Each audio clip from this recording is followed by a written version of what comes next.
It is not often in the field of government planning that so vast a blueprint is carried forward in so short a period into the reality of steel and concrete. In fact, only one of the essential arteries of that comprehensive plan of 1954 is still unrealized, the very necessary Lower Manhattan Expressway.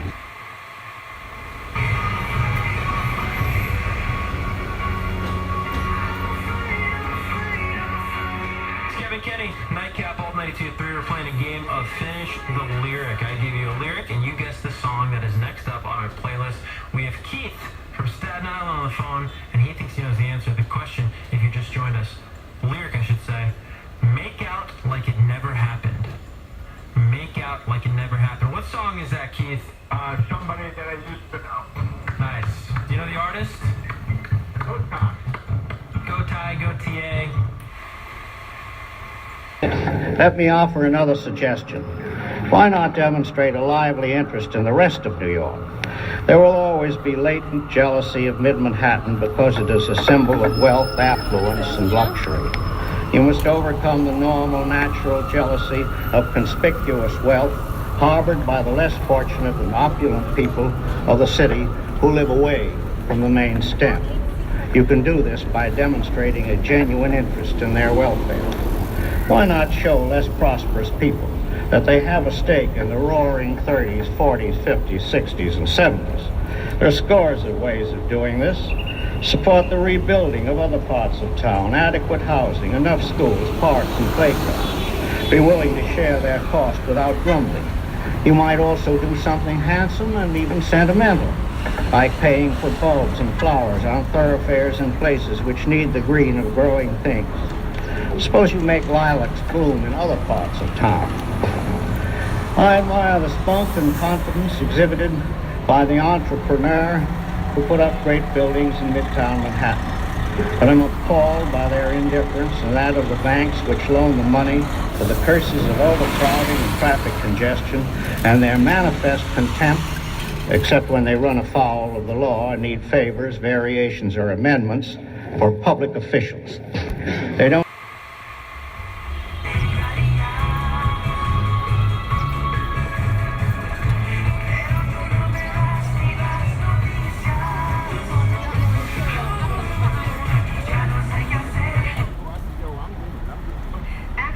Gen X did sell out, invent all things millennial, and cause everything else that's great and awful. And Evan Dando knows he's lucky. Alex, welcome home. Yeah, it's great to be here. So what prompted this series in the Times?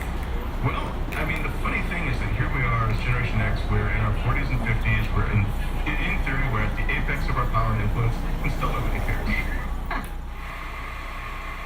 Mr. Lindley, a state Lower Manhattan Expressway. I wonder if you would clarify your administration position right now. The question of the lower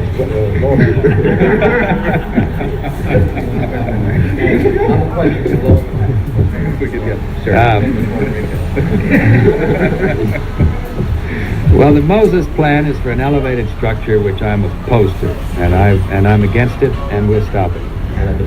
A depressed highway is not as bad. It is also bad. It's the least desirable of the alternatives. But I have given the Mayor's Council on Transportation instruction to make a survey for which they can receive federal funds, incidentally, of the alternative routes, including the depressed highway.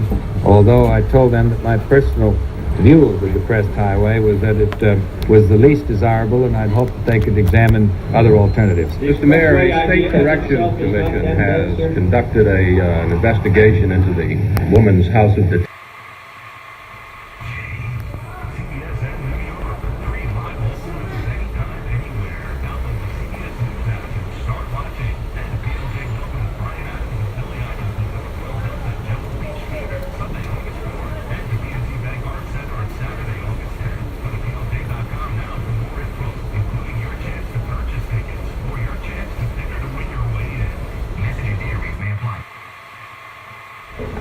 Yours is the problem of maintaining the supremacy of a great boulevard at the very core of the city. There is more to solving this problem than slogans, trade association cliches, dependence on the past and reliance on the connotations of a famous name, more even than imagination, boldness, new styles, and the meeting of new demands.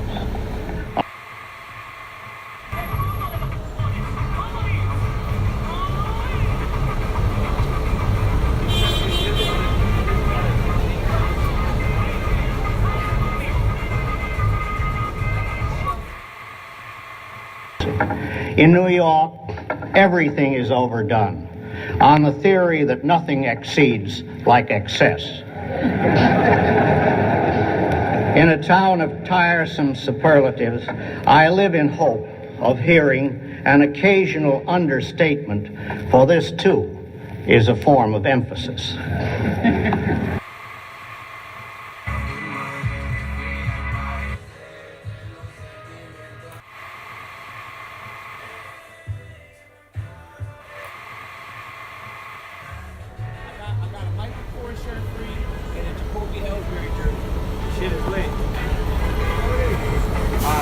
Coming now.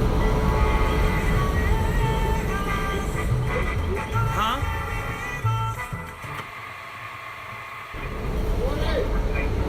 I gotta go, nigga.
Now, we have other problems here in the city. The arterial problem is a tremendous one, and you people have quite a stake in it. I venture to say that if any further obstacles are put in our way through short-sightedness or opposition of other kinds, politics and whatnot, we simply will not be able to solve our arterial problem. The arterial problem, I'm speaking now, of course, of roads, highways, expressways, is part of the general traffic problem.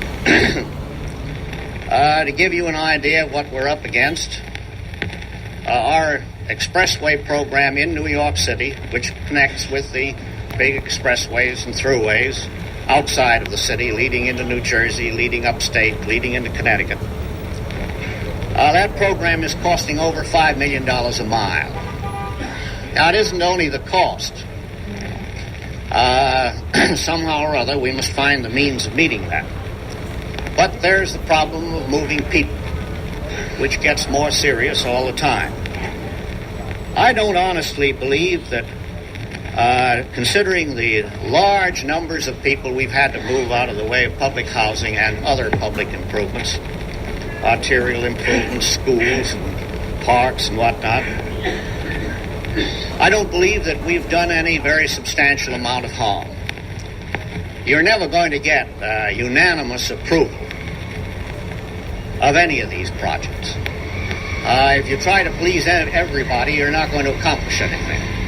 There must be people who are discommoded, inconvenienced, or call it what you will, on the old theory that you can't make an omelet without breaking some eggs.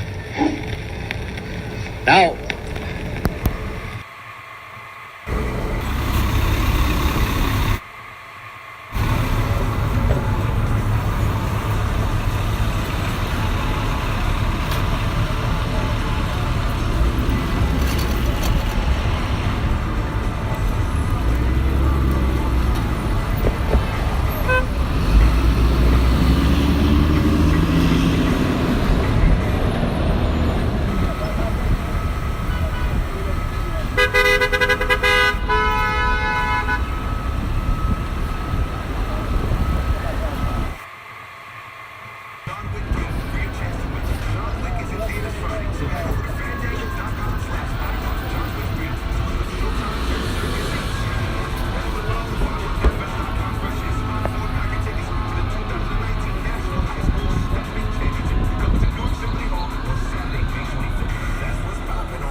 please.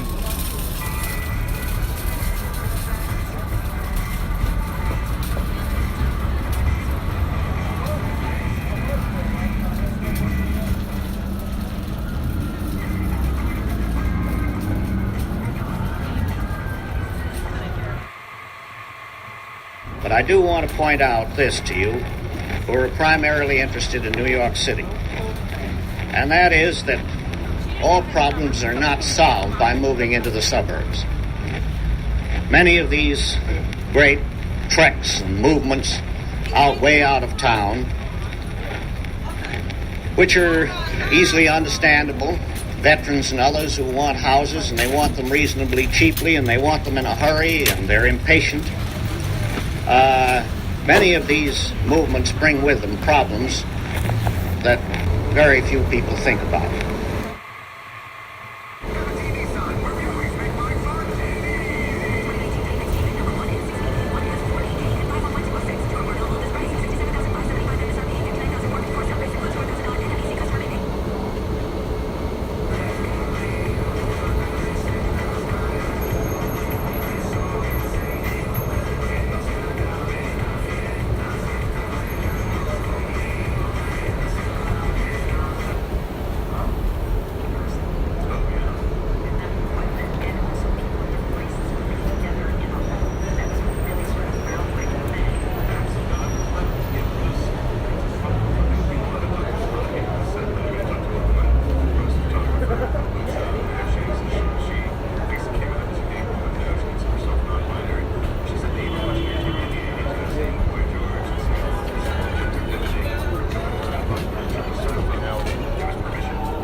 What makes the very intricate order of the city. This has to do with a quality that's called, rather vaguely, urbanism, and I think has been mostly thought of in the past as a kind of atmosphere and a rather mysterious thing. It's like somebody having personality or they don't have personality, and how do you explain it? Or it's an intangible sort of thing. Well, I think it is not an intangible sort of thing, and that it's very explainable indeed. Cities are extremely physical places. People in cities are not just masses of people. They are people behaving, well, they are people with certain relationships to each other. It's a very intricate place, a city. It's not an inert mass. It's enterprises and people reacting in certain ways to each other and mutually supporting each other. The first thing, in a way, that I began to look at in a systematic way was how this quality called urbanism works. Not what it is as an atmosphere, but how it actually works as certain forces, certain forms of behavior, certain things happening. Then, and I began to see that to make it work properly, and wherever it did work properly, there seemed to be an awful lot of diversity. Many different kinds of enterprises, many different kinds of people in a small geographical area, mutually supporting and supplementing each other. But you can't get such a thing by wishful thinking. Things working like this, where they do in real life, don't just happen to because you wish they would. And that was another thing that began to disturb me. I began to read very carefully any descriptions of urbanism, any eulogies to this quality of cities at their liveliest and happiest and most convenient and so forth, and then notice what prescriptions were given to achieve this. And the prescriptions, just as the projects and the rebuilding had been, seemed to me all wishful thinking. They had nothing at all to do with the conditions that actually exist in areas of cities that are successful and lively and convenient and well loved. So then I began to try to see what conditions are necessary to produce